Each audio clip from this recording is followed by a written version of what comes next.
Hey. Good evening, and welcome to our online support group this evening. And I want to say thank you. We're going to give some time and allow some of you guys to come in. I know it is Thursday night. And of course, there's a lot going on in our world. There's a lot going on in our life. And so it takes a little time, some time for everybody to join. So I am going to ask, however, if you are already um, on live with us right now, I'm going to ask that you put in the chat. Let me know where you're in from. Let me know where you're checking in from. Let me know how you heard about us tonight, how you heard about the grief, the conversation that we're going to be having tonight. Just put it in the chat. Just give me a hey, I'm here. I greatly appreciate that. Again, we're going to give a little time because we are starting right on the nose because we have a lot of ground to cover tonight. What can I say? Let me start off with this. Number one, that the Center of Empowerment is a nonprofit organization centered around empowering families, inner power purpose. We spell it a little different than the regular empowerment. It's empowerment. Inner power meant MEANT purpose. And I've been blessed with the opportunity to facilitate these support groups for grief and loss and for caregivers on behalf of Center of Empowerment. I am the founder of Center of Empowerment, but the organization is bigger than me. And we are on mission and we are on target to impact families' lives that are experiencing grief. And when we talk about grief, which you'll hear us talk about a little bit later on, as we have the discussion with the ladies that are going to be talking tonight and sharing with you guys that grief shows up in different areas of our life in terms of loss. And when we have loss and lose things in our life, it shows up, of course, with our loved ones, our family and friends. It shows up when we have a transition, change in life, lose a job, family, divorce, new location, displaced housing, unhoused, food disparity, and then you have what we call world grief, or grief, the extension of grief that we experience in the world that we live in because of change, climate, social change, political change, and we see the injustices, and we see the hurt, harm that may be experienced in the world and in our communities. Los Angeles County just experienced, the city of Los Angeles, not Palmdale, Lord have mercy, Altadena, Pasadena, just experienced in the month of January one of the most, I think probably one of the worst fires that has been seen in this part of the country, and the devastation, the impact on property loss, long-term families that have been living in housing and homes and communities for years, lost everything. And the feeling of losing everything is more than an ocean. I have not lost everything to a fire, but I know what it feels like to lose everything that you have worked hard to build, um, and find yourself in the space of you no longer have it, and it was not by choice. Um, so grief comes in all shape, forms, and fashion in our world, in our life. Life is happening and in full session. And so the intention of this particular and specific support group is to inspire, support, give you tools that help you journey through. We use the word navigate, and it was brought to our attention even today when we did the interview. And I'm very conscientious, and if you work with me, you know it's important that we are conscientious of the words that we use, and because they are power, and they place life or death in our life, right? Um, so with that said, we journey through grief and loss, just like we journey through caregiving for our loved ones. And there, even in caregiving, there's a certain part, there's a certain stage depending on what type of caregiving you're giving, if it's chronic illness, if it's end of life caregiving, if it's a hospice palliative caregiving, all those kinds of things can introduce a level of grief because you are seeing the transition and change in your loved one. and you're grieving that process of change in the loved one, your loved one's life, and how you interact, even how you go about your daily life. And so we offer at the Center of Empowerment a space for families, for individuals to heal from the trauma of grief and loss. And so you might say, what do you mean, the trauma? By the way, subscribe, like, and share if you haven't already. Make sure you share this, and we will be getting starting very soon. If you put your name in the chat, let me know where you're checking in from. You might say, what do you mean by that? What do you mean by that, Iris? And so what that simply means is that when you are handling and faced with change, unexpected change that unwanted change in our loved ones, in life, how life shows up. Life is lifing. Life is happening on an ongoing basis. We go through the process of grief. I know what I was saying. The back-to-back grief, the trauma of grief. So because it has so many faces, many of us has faced the trauma of grief, meaning that we've lost loved ones, we've lost jobs, we've lost money, we've lost relationship, we've lost animals or dogs. I remember we're going to talk about that tonight. You're going to hear them talking about animals. And sometimes people say, you don't grieve animal. Well, absolutely we do. I remember saying to myself, even, I didn't want to have another animal. It wasn't because our animal had necessarily died, but they had gotten out, and you get attached to our animals, and it was gone, and we wasn't able to find our animal. So I said, I don't want to get attached to another dog. And so be it. I'm attached. Not only am I attached, she is attached to me. She looks out for me. And I'm grateful for that in this season of my life. So, all those things, the trauma of back to uncertainty.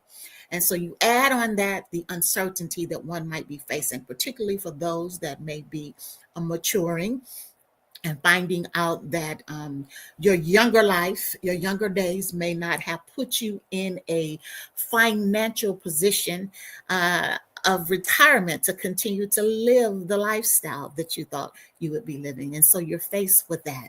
So these are all your body's changing, your physicality is changing. These are all levels and layers of grief and loss that we have to journey through. We experience and we embrace. All righty. So with that said, what we're going to go ahead and do, I guess we're about eight minutes in. Again, thank you for joining us. We're going to go ahead and start the conversation. How do you navigate through the multiple layers of grief? How do you get through it? Put your name in the chat.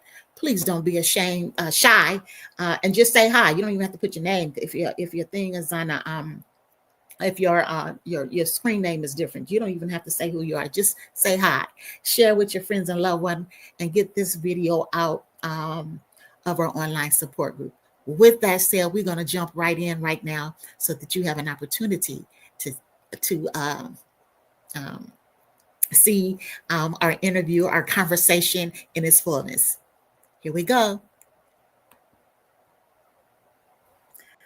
Good evening, and thank you for joining us in our online grief support group hosted by Center of Empowerment with your facilitator, yours truly, Iris. Thank you for being here this evening. We have a dynamic group panel discussion with you in mind. We want you to know that you're still in the space of safety, of healing. You can ask your questions, put them in the chat, and don't hesitate to reach out if you need additional support. With that said, we want to make sure that we pause in this moment so that we are centered, so that we're in the moment, so that we release what has happened this morning just before we start. And let me tell you, me and this technology is having a full good time, okay? So we're going to take a deep inhale through the nose. And we're going to hold on the count of 3. Exhale through the mouth. 2 and 3. Yes. And you might want to kind of rock it out just a little bit. That's what I do. Kind of stretch out that muscle, that spine. And then exhale. Yeah. Inhale and exhale. On this last breath, we're going to remember that who we are and whom we are, created in the very image and after the likeness of the creator of all life. And so what that means, you are not no junk. Take another deep inhale through the nose. And on the count of 5, you're going to exhale slowly through the mouth. 2, 3, 4, and 5. Exhale through the mouth. Yeah, that always feels good to me, that intentional breath, because it gets me centered, focused, and it reminds me that I have no control over, to release it and let it go and let God, the universe, activate and do what it got to do and let me stay focused on the main thing. As one of my mentors and one of the guests says that that's coming up today, don't forget to keep the main thing the main thing. With that said, we want to introduce our guests. We have Tracy Holmeyer that's coming to the stage, and we have Dr. Jewel Diamond Taylor coming to the stage. And we want to say thank you for being with us today. Listen, I'm going to be transparent right here. I want to thank y'all because you didn't have to do it. We actually recorded last week, got all the way to the end of it, and yours truly didn't hit the record button. So I want to say thank you for taking the time out of your schedule to come back and talk to the audience. And we also want to pause and take this time for Natalie Lamb. She called us just before the broadcast, just before we was starting to record, and she has had some news that has afforded her not to be able to be here. So we want to make sure we pause and let her know that even in this, it's an example of life shows up. And grief comes in and loss comes in different layers. And so we send her light love and prayers that whatever she's walking through right now, that the comfort of the Holy Spirit is with her, that we are sending her light and love, and that she's going to get through it one breath at a time. All right. Yes. So we didn't just put some false advertisement out there. So don't y'all go back for y'all who know Natalie. No. Okay, but do keep her in your prayers. With that said, I want to do a little introduction so you guys know who you're talking to.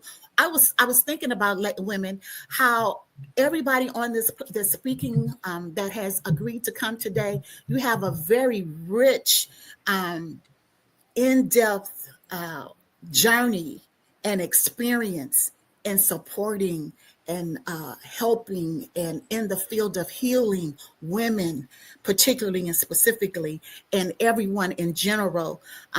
Trauma, grief, loss, those are very heavy subject matters that we have to deal with. And so I want to say thank you for what you have given to the community and what you have given to the world, and again, for your time. Tracy Holmeyer is a somatic practitioner.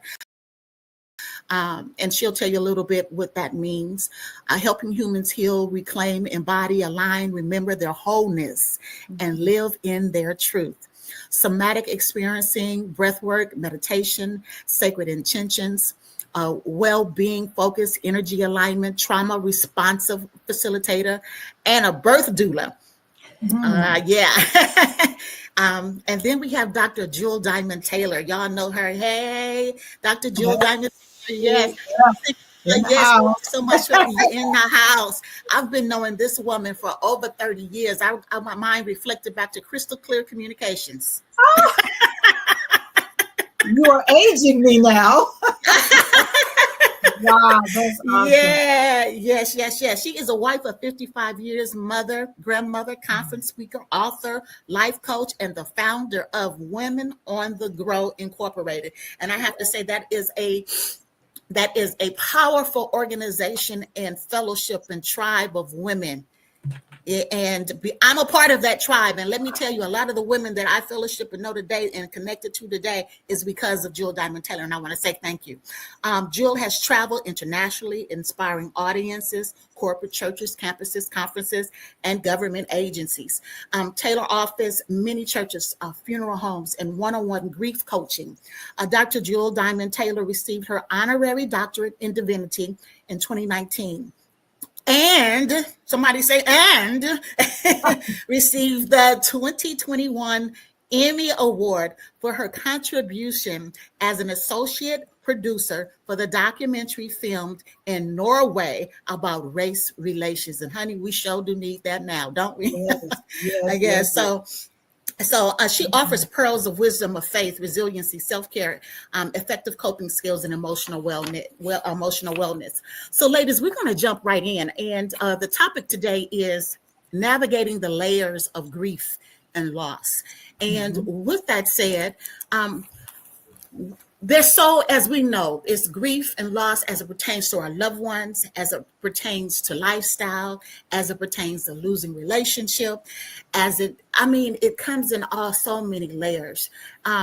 So what I would like to ask you to start off is, what would you say to the audience as it pertains to navigating the different layers and experiences and ongoing of grief and loss? Well, I'm glad that you mentioned that grief is not just about the loss of a loved one. We are right in the midst of the tragic fire in Southern California where I live, and it's palpable. Can't even say the word. You can feel it. You can sense it. It's in the air. Everybody knows somebody that was affected, and you wondering, how do I process this grief, and how do I talk to people who lost their homes, their livelihood, their car, their pets? It's awkward. And so I'm so glad that we're having this conversation, because we need to learn how to navigate this thing called grief, because no two situations are the same. No two Absolutely. situations are the same. No two And switches. yeah. And so the thing is, can we develop our empathetic or sympathetic muscle? And there's a difference. I'm very empathetic, which I'm sure Tracy and you are, Iris. And when you are empathizing, that means you're engaged, you're involved, you're sitting right there with them, you're connecting with them, you're listening to them. You're not trying to offer any answers. But sympathy is like, oh, I heard you lost your husband. Oh, sorry your dog died. And then you move on. It's an expression, but there's no engagement. And so I know that one of my archetypes is that I am a nurturer. I didn't ask for this. I didn't know it, but it's like, my goodness, Jewel, why do you get so your hands in the dirt? Why you're just always showing up? And then people say, Jewel, why are you doing that? I can't explain it. It is my purpose. It is my gift. It is my calling. It is my joy. It is my honor. And it is my pleasure to help people walk through this thing called grief, because everybody's going to experience it. Absolutely. Absolutely. Now, this is what I'm going to ask. I don't know. Can you guys see Jewel okay? Is her camera coming across clear for you guys? I know for me, it's not. a little fuzzy to me. It's a little fuzzy. So I'm going to pull.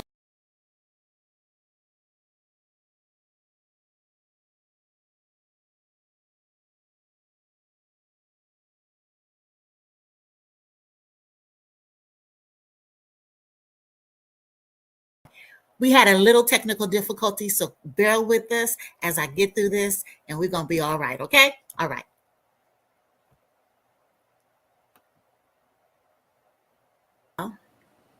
And let me put you back up. Okay. I think it's move your camera because your face is real blurry. I'm trying. It's a little pixelated, yeah. Yes, it's And said, sorry. And so I know that one of my archetypes is that I am a nurturer.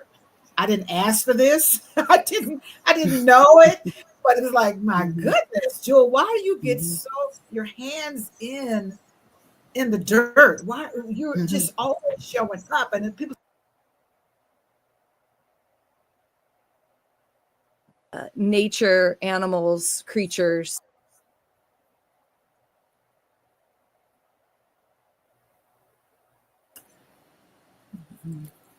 Well, I'm glad that you mentioned that grief is not just about the loss of a loved one. We are right in the midst of the tragic fire in Southern California where I live, and it's palpable. Okay, you guys, we're still having some technical difficulties. Give me just a moment to fix that. Don't go nowhere. I got it. Here we go. Here it is. Here it is. What I would say about navigating grief is actually that we don't navigate it. We must surrender to letting it navigate us. And what I mean by that is that if we allow grief to come in, it stewards us through these different processes and these different layers. And quite frankly, I think that grief it can be such a beautiful companion in this life if we let it navigate us through and back towards our humanity, our vitality, our interconnectedness, our interdependence. Not even just with humans, but all beings, water, earth, nature, animals, creatures, and so much that we've lost contact with. So my belief is that grief stewards us back towards what it is to be alive while we're here, because the life-death cycle is happening, whether we want to admit it or not. Awesome. That's good. I think about, some of the listeners may say animals and other living things, and think about how you feel when you're, if you have had animals, dog, cat, and when that dog or cat, expires, it transitions, dies, or you lose the dog or cat. It could be what you feel. And also I think about last week when I realized I didn't record and tears started streaming down my face because I couldn't believe it. My dog Zoe jumped in my lap and really began to just to comfort me. It's amazing because she has a tendency to do that. But we have our animals that they have grieving dog. What do they call them? Dogs that support you in Emotional. the journey. Emotional support. Therapy, emotional support creatures. Yeah. And, I would add, there's something so pure about beings that are not at the same cognitive level function that human beings have arrived at. There is such a purity, even to children, right? Children, animals, creatures, the earth, that I think makes it even harder to let go of, because us as grown human beings, we do a lot of damage as well, right? And there's such a purity to those beings. Yeah, they might chew up a shoe every once in a while, or draw on the wall if they're a child, but there is such a purity that we can rely on and trust. And it's no less of a grief by any stretch, in my opinion, to lose anything. And grief also comes up. We can lose a job and have grief. We can lose a home and have grief. I think that we need to broaden our perspective of what grief is, and really define it personally for ourselves. Yeah. Yes, exactly. May I share something?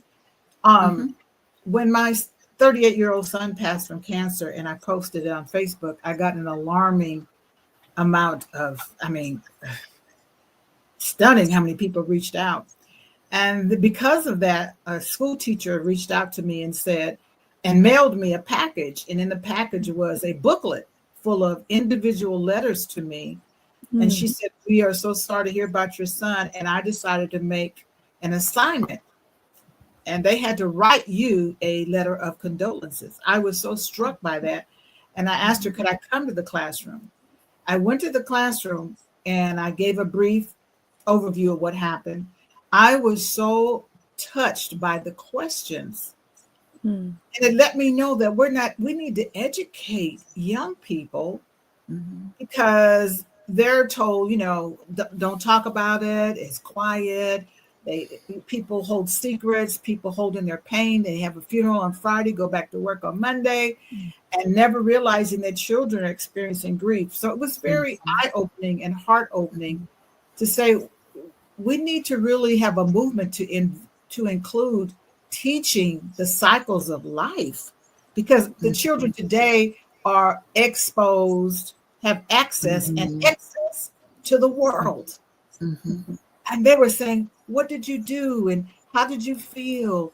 And my grandmother died. My uncle died. My daddy died. My dog died. And what do I do? And I said, oh my God, these kids are living with these unanswered questions in a silent voice.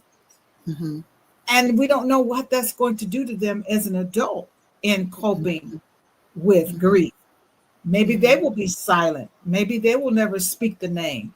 Maybe they will never have a ritual. But I was so touched by that school assignment and to stand in that classroom and teach grief and sorrow Mhm. and loss Mhm. and make it normal, normalized it.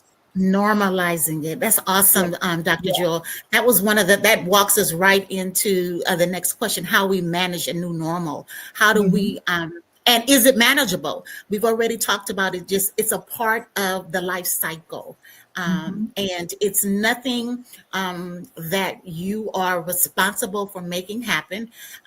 Meaning that it's not your fault. It's a part of the cycle of life. And we have to do our best not to suffocate it, which you ladies have been talking about. I'm using the word suffocate, suffocating our grief, pushing it, and feeling guilty about grieving, right? Hmm. Hmm. But it's a new normal. How do we now? Let me say this. I thought about Toni. I want to say Toni Moore. Yes, it was Toni Morrison. They asked her a question about when her son passed, and someone says, "Well, how do you get through, through dealing with that? Your son is gone now." And she said, "Well, number one would be a disservice for me to sit here and tell you that I don't mourn. I'm not saddened because my son is gone. That's a part of my life now. That's what it is. The other part of that is he wouldn't want me to stop living. I have to continue on the path, the Yes, journey that's been set yes. before me." Yes. And so go ahead, ladies. How would you answer that? Managing the new normal. Mhm. Well, I think the rituals are important. I think social connection is important. I know in our community, there's a lot of old school thinking, a lot of shame, a lot of secrets, a lot of financial burdens that come with it, a lot of unresolved family dynamics around insurance and wills and who's mad at who. And so I think that it's so important that we teach people how to talk about their grief. I do grief circles at churches, and I invite them to tell the story. And they become so alive when they can tell the story. Oh, she Mhm. collected this, and she was so great at this, and I remember this trip. And so when we give people permission to share their story, I think that's very healing. Mhm. Mhm. Absolutely. Yes, Tracy. Yeah, I couldn't agree more with the storytelling aspect. I mean, ancestrally, right? Storytelling was the way that Mhm. we survived. It was the stories, which you could call some aspects might be considered like fairy tales now, or bedtime stories now, or all of these different things. But there are keys inside the story that we need to remember with storytelling, Mhm. myth or fairy tale or Bible verses, whatever you want to look at, that these stories were told in a way to see each character as a part of what's inside of us. Mhm. And so the hero or the heroine or the villain or whatever, right? We all have all of these aspects inside of our Yeah. human condition. And so really opening up to storytelling. I'd also add defining what the grief is, right? Because in our culture, there is trauma from a grief from uh, knowing that everything we love, we will lose. Right. Francis Mhm. Weller has 5 gates of grief: the places that have not known love, the sorrows of the world, ancestral grief, what we expected and do not receive. Right. There's also grief Mhm. in trauma. There's grief in the harms that we have caused to others. There is disenfranchised grief and suffocated grief. Right. So, really getting clear on what it is that we're working with. And then I think two important aspects is storytelling, getting support. Most of us aren't organized in receiving, right? We actually talked a lot about that last time we Mhm. gathered, was this, Mhm. Mhm. how it really asks of us to receive. And there's a really beautiful quote, like, um, giving puts us in control, Mhm. receiving feels very vulnerable. Mhm. And so we also have to consider, right? Like, can we be vulnerable? Can we be Mhm. interrelating in a way where we're not in control all the time? And the other thing about like relating is reconfiguring the relationship in this new normal, right? Just because my best friend passed away doesn't mean that he's not still in my life. It's reconfiguring the relationship to support the how it is now and what that might look like. Do I still talk to my best friend? Every day. It's just not on a device, right? It's not on a FaceTime. It's actually connecting through meditation or prayer or movement or sounds. Or, you know, for me, often I will cook a food that he used to make for me. And that's the way I can connect now. So finding new ways to like reconfigure the relationship as well. Yeah, in my experience as a grief counselor, I find that the grief can go on and on and on, and the storytelling becomes not a healthy thing, but you're stuck in the past. You're stuck in what you didn't do, what you didn't say. And I find that a lot of people are afraid of creating a new normal because if they, it's like that's their last link to the lost ones. Is I got to talk about it. I'm going to ruminate about it. I'm going to feel sad about it. And I'm not saying you shouldn't have those emotions, but when they become so dominant, you can't move forward. I think some psychologically, I know I did it for my son. It was like, I'm afraid to laugh again. Okay, if I'm happy again. No, you can go ahead and accept and move forward. It doesn't mean it's the last link to him. And sometimes I think our sadness, our grief, the heaviness, the depression, constantly going over it is saying, well, I'm still linked, as opposed to what Tracy is saying. You can upgrade that link. You can transform that link. You can still remember them and not apologize for the new normal, the new marriage, the new job, the new. I know someone who lost a pet says, I'll never get another one.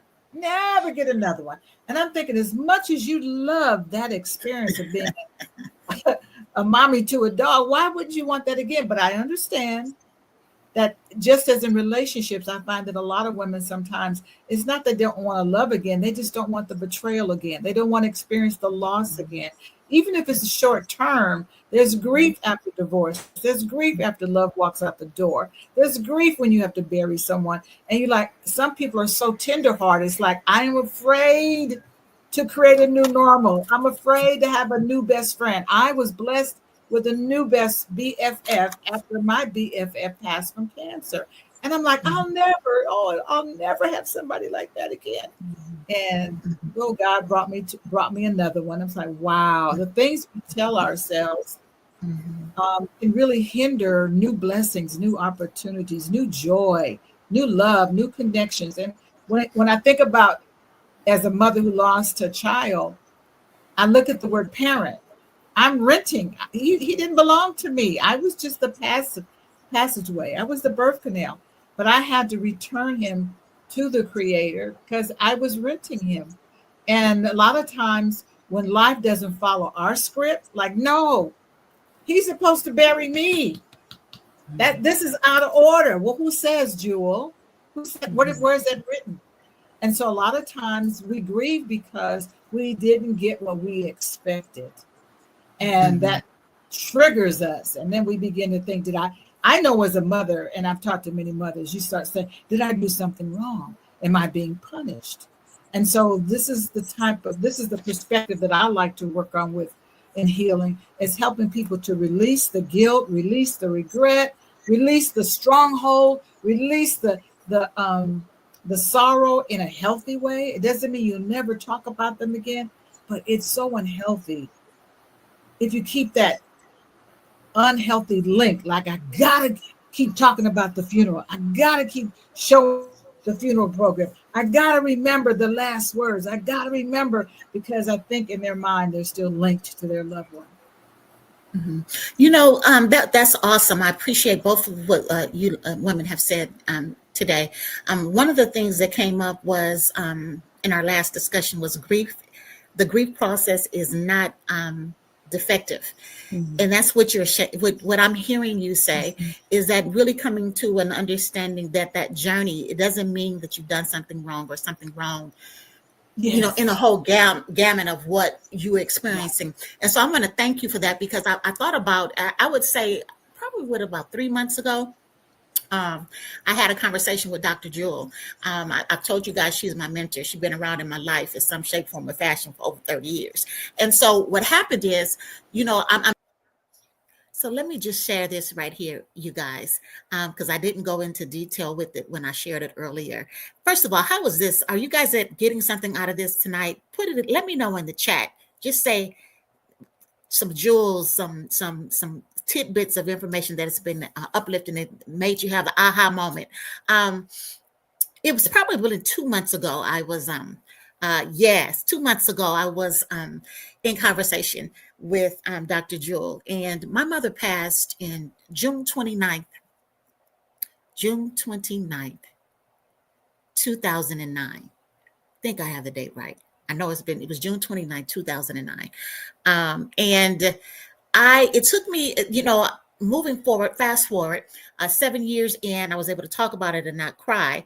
But something happened after um, my divorce. And what happened, I went back into this real heaviness around the transition of my mother. And it was like I was carrying another weight. It was missing and yawning and alone. That's what she's talking about, alone. And it was almost if I could feel this cloud over me, along with some other things, that health things I was dealing with. But it was this cloud that just couldn't seem to lift, for a lot of reasons. And the conversation that I had with her was, she said it was time to let go. It was time to let go. To that, my son needed me. The work that's before me needed me. And it was something about that conversation that lifted the burden and set me free, in the sense of, it is okay. I can release and I can let go and I can live. What in your life right now in the area of grief? If you want to put it in the chat, let us know. Are you holding on to, in a way that's kind of turned a little unhealthy? And you may need additional work in that area. You may need some one-on-one counseling. And that's the beauty about Center of Empowerment. We offer those services, and we also offer the opportunity to link up with those that we bring to the platform. Think about it.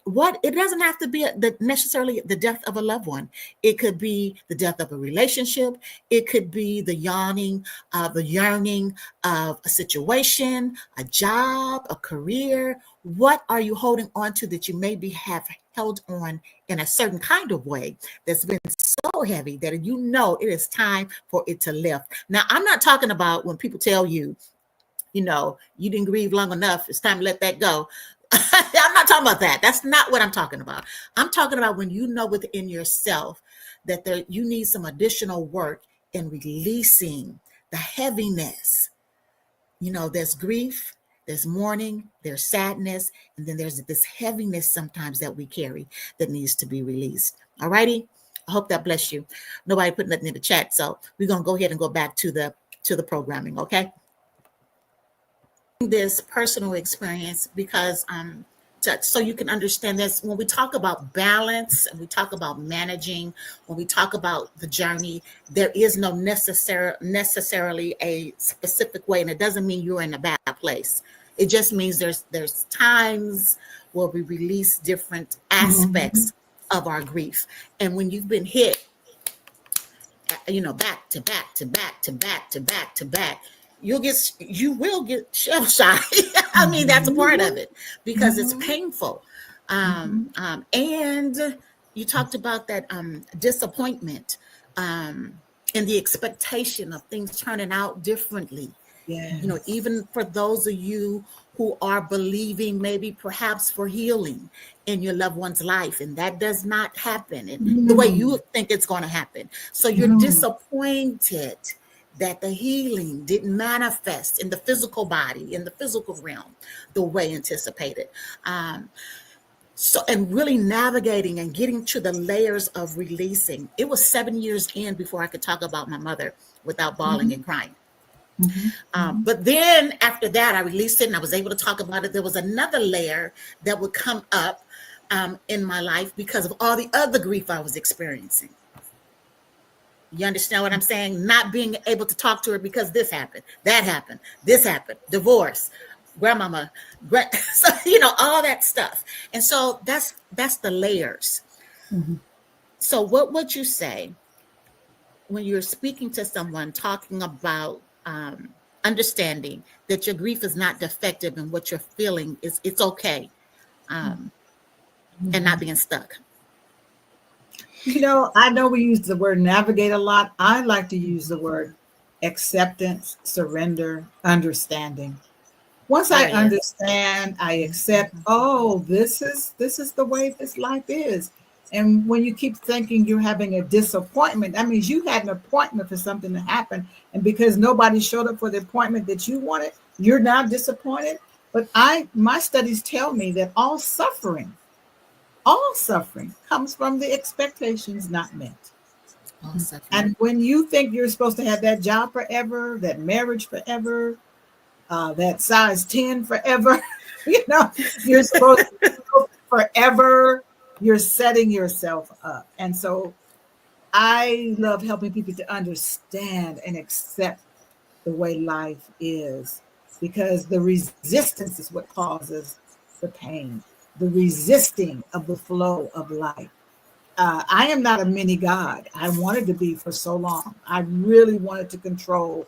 I really wanted to fix. I really wanted to heal. I bought everything under the sun for my son. And I thought I failed as a mother. So I had a huge lesson to learn. Jewel, no, no, no, honey. This is not about you. This is not about you. This is about you surrendering to the flow of life. And what I love about the both of you, you're both doulas as well. That's the beginning of life. And then you're there with people at the end. And I think that's so fascinating because you are really anchored into the idea, the concept that life is full circle. And I think if young people were more experienced in seeing children being born, or more experienced in helping others, their elders when they're declining, instead of shutting them away in a room, let them serve, let them feed them, let them take care of them. I didn't see my mother deteriorate. She went quickly from breast cancer. My son went quickly. So I did not see the agonizing journey that some people go through, and they definitely need support when you're there for a long term. And I know someone who's doing it for like 11 years.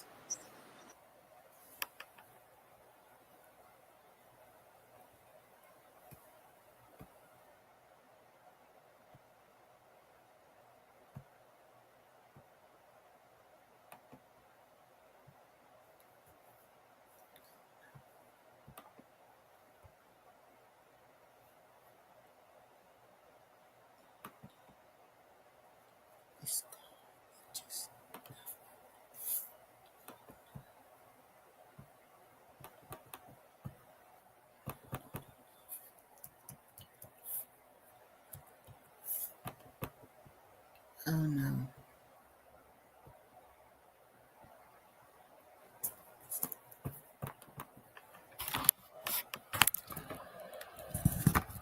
Oh God, no. Operating system.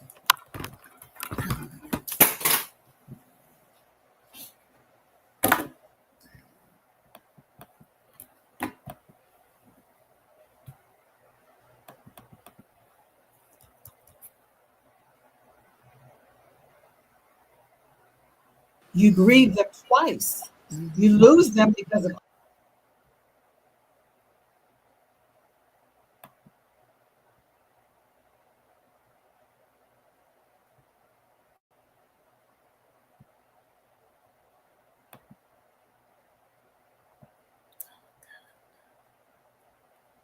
Alzheimer, dementia. You lose them, they don't know you, and then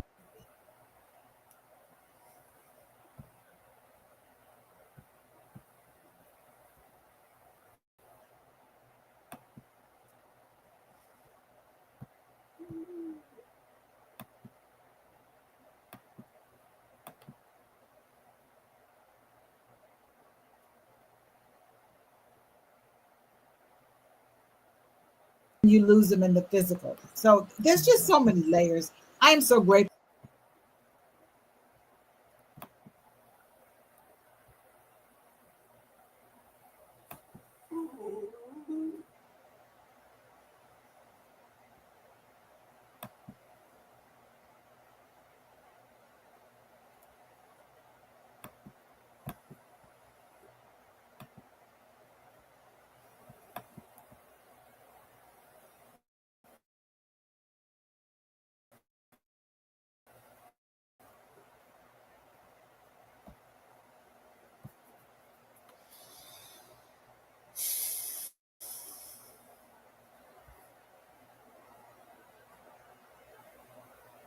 for this conversation today. Thank you for inviting me.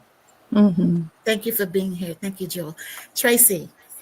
Yeah, I resonate with all of that, and there's so many layers. And I would say, I host Grief Circle,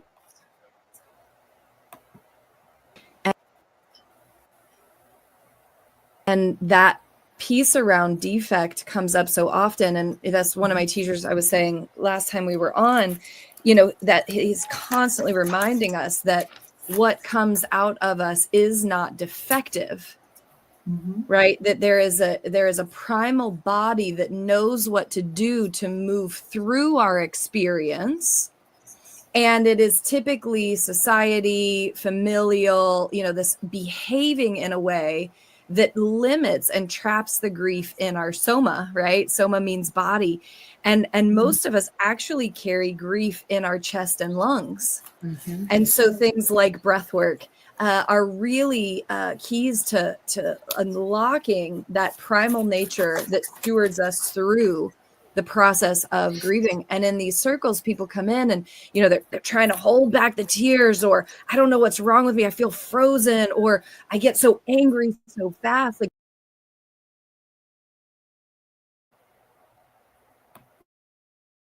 these are all patterns in the body that are very, very natural. And I think Dr. Jewel, you mentioned, last time as well, like that multiple truths exist at the same time. Mm-hmm. I can be in deep grief, and I can be laughing and enjoy at the same time, right? And all of these things, we are not defective. It is the systems that make us feel defective for not doing. This is where like disenfranchised grief comes in, is where it's appropriate to grieve, or how it's appropriate to grieve, or just behaving. And I ask everybody to take this question into consideration. Who benefits if we don't grieve? Who benefits if we don't embody the whole human condition? Who benefits if we are stuck in these ways? Mm-hmm. And I'll tell you, the answer isn't us, right? So if we really, want to be well and want to heal, we have to get back to what is original to our bodies and the nervous system, and processing through. Defective is actually a term that would be used to describe what's natural. But that isn't convenient for the systems that say hustle and grind and go back to work on Monday morning. I'm getting fired up now. Can you tell? Yes, I can tell. Yes. We have to learn. Yes, you said, one of the other things we said, you have to learn how to lose before we learn how to love. Yeah. We have to experience.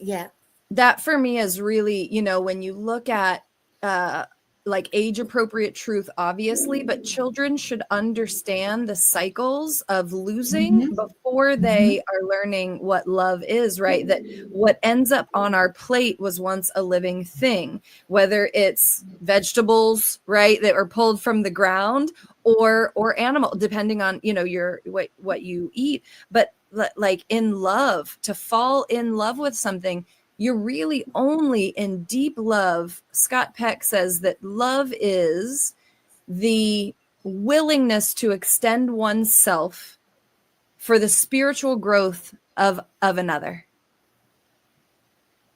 Right? So to be invested in someone's spiritual growth, to be invested in their well-being, that's really love.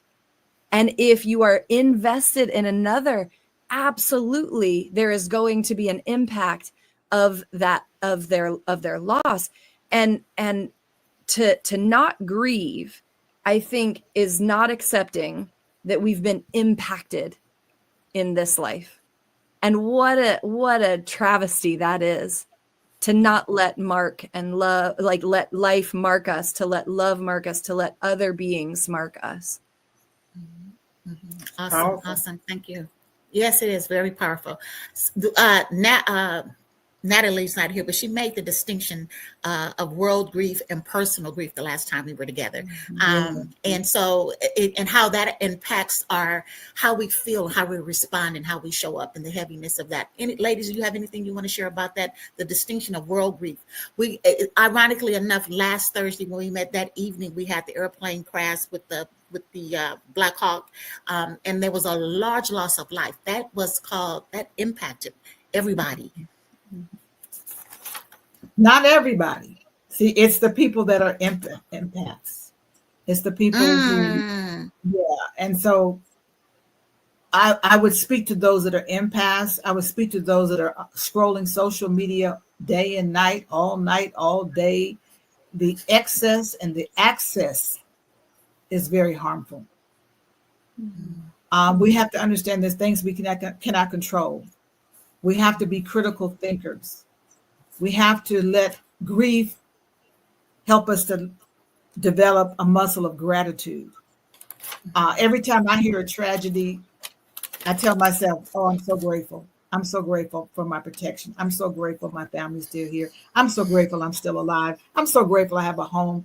So I had to train my brain, because if I didn't focus on what I was grateful for, I would have a lot of anxiety, and I would have a lot of sense of, what can I do? And this is terrible. And oh my God, I think that, again, all suffering comes from having expectations that life is perfect, people are perfect, marriage is perfect, life is perfect, parenting is perfect, our bodies are perfect. Once we embrace that and surrender to that, then we do the best that we can.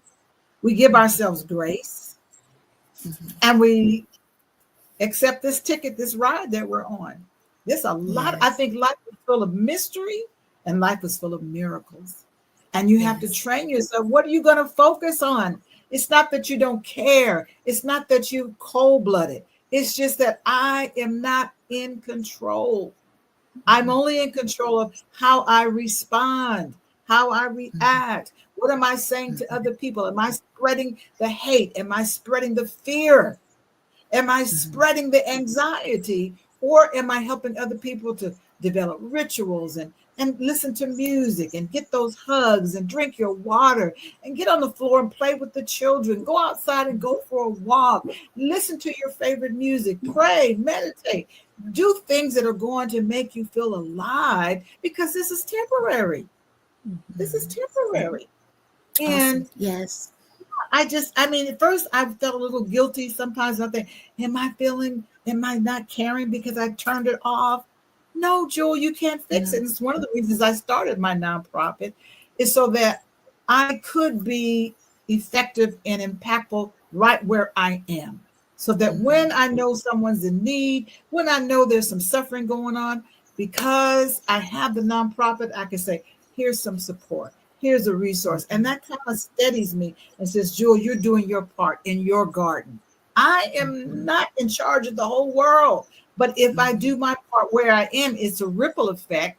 If I smile at someone that's frowning at me, if I hug someone, if I give someone a compliment, if I say, have an amazing day. Oh, thank you for your service. Oh, that is so wonderful how you're doing a great job raising your children. People need affirmation. They need kindness. And I think as we practice more random acts of kindness, we could be a part of the solution and the healing rather than being a part of the pain and magnifying it and thinking that, coming up with all types of conspiracies, whether they're true or not. The reality is it's tragic, it's sad, send prayers to the family, but I've got to focus on what I can do where I am. Awesome. Thank you. Thank you. With that said, we're coming to the top of the hour. Tracy, you gave some awesome tools. And I want to thank you for that, Dr. Jewel. You have some tools you want to share. I know one of the things when we talk about somatic, what does that, we got about 2 minutes. Okay, I'll try to breathe through it. A couple things I want to name is I want to tag in on the piece around the layers, right? Is we're actually not separate, right? We are unique expressions of love, but we are a part of a community and a communal aspect and experience. And so what I would encourage people to do is care, don't carry. Right? We want to care, don't carry. I can care for you. I cannot carry you, right? And I think another piece around encouragement, those affirmations, we need encouragement just like when a baby is learning to walk and we're like, yeah, you can do it. We need that when we're 40, 50, 60, 80 years old too, right? Speaking of 80, we also need elders in our community, not just people getting older. We need elders in our community. Okay, some things to take care of yourself. Get support, breathing, taking breaks, resting, anything primal, moving, sounding, self-contact and soothing, right? Sometimes it can be energetic or another person's hand on the small of your back or right in between your shoulder blades. Tons of somatic practices to work with grief. Engaging any of the major muscle groups gives us a sense of our intactness. Okay, I'm kind of speed rolling through these, right? So if you want more, hit me up and I'll expand on any of them. But really just, rock, sway, grunt. What is the sound of my grief? Whew. It's a lot, tapping on different parts of the body, connecting to the lungs, connecting into groups or mentorship or eldership, people that can hold you, just showing up. Awesome. Yeah. Thank you. So ladies, I want to thank you again for being here with me today. The beautiful thing about the live recording tonight is I will be able to pause in between each one and kind of expand some more on what you guys have said. So if you are available, come on. You are welcome to come back in, come in the chat. And if you're in there, I can bring you up live, just so you know. Okay. So you can expand further if you want to. All righty. So thank you. Any final words? Oh, I'm taking a deep breath because we covered a lot of terror. I appreciate what you were saying, Tracy. I would just tell somebody, go ahead and scream. Go ahead and scream. Primal scream. Just go ahead and just say, ah! Sometimes I get in my car, I open up my sunroof, and I just let it out. And I love what you said about the lungs, because that's where grief impacts the body. It's the nervous system stores it in the lungs. And I deal with a lot of people who are having health challenges. And I'll say, where is the C? Where is the challenge? It's the heaviness on the chest. They haven't processed the grief. They haven't processed it. Processing it doesn't mean that it's over. It just means let's work through it. Let's understand how it's affecting your body. You cannot separate your body from your feelings. And they can find you. We're going to have the information where they can find you, Dr. Jewel. You want to tell them how they can find you? JewelDiamondTaylor.com. Real easy. JewelDiamondTaylor.com. I'm on Facebook. Yes. I'm on LinkedIn and all the social media platforms. Thank you so much. Awesome. Go ahead, Tracy. Yeah, I would just say, Martine Prechtel says it's grief and praise. So just remembering that we can hold both. We can hold grief in one hand and praise in the other, and be stretched by it, right? To feel what it is to come alive, and just to go gently. We don't have a lot of models for this. We unfortunately we have to seek it out, and so being willing to try and get support and be kind to yourself in the process. And if you find it hard to be kind to yourself, then do it for someone who loves you. Awesome. Thank you so much. Again, thank you, ladies. Thank you, audience. And we will see you next time. God bless you.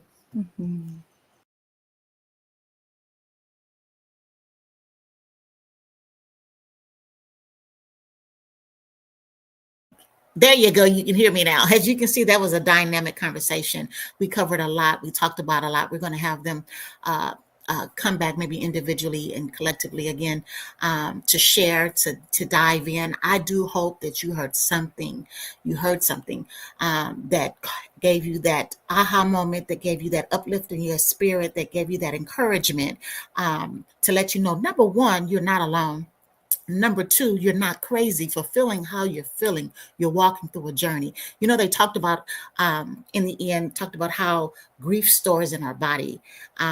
It compartmentalizes the lung. I think about how I started having, the first time in my life, I started having chest pains, and having heart problems, and couldn't find out what was going on, and feeling like I was having heart attacks and heart palpitations and anxiety and all kinds of things. It was the grief that was being trapped in my body, along with other ailments that have arisen out of the toxins of grief and sadness, being entrapped in the body, and then learning how to release it, learning how to detox. You guys know I talk about intentional breaths all the time, and you heard Tracy talk about it. Tracy is on Instagram, Tracy Homer. I'm going to put her information. I will also have their information on our website, Center of Empowerment. That's at www.coinpm.org. And you can also call the office, and we can give you their information if you'd like to reach out to them further. And that's 310-702-7592. Again, that's 310-702-7592. I want to thank you again for joining us tonight. We will see you next week. We have our caregiver support group, and we're going to have a special guest with us, Kevin Milborn. He's going to be talking about, he's written a book called Me, Mom, and Alzheimer's. I always say that wrong, incorrectly. And then he's also the founder of Care Networking, the Cares Networking. But he has a dynamic story. We got a young man that's sharing the journey of caring for his mother and what that is like. I have the book. If you haven't gotten it, it's on what is it? Amazon. And you can get it on Kindle. So at any rate, again, thank you. We'll see you next time. Share this video with your loved ones, someone that's going through, having a challenge with their grief, feeling guilty, feeling shame, wondering why it's taking so long. Share this, a support group video with them, and I'm sure it will bless them. Again, thank you, and we will see you on the next time. Thank you for choosing Center of Empowerment as your support as you journey through grief and loss. If you need additional helps and services, do not hesitate to reach out to us at www.coinpm.org. Again, that's www.coinpm.org. Be blessed, and we'll see you next time.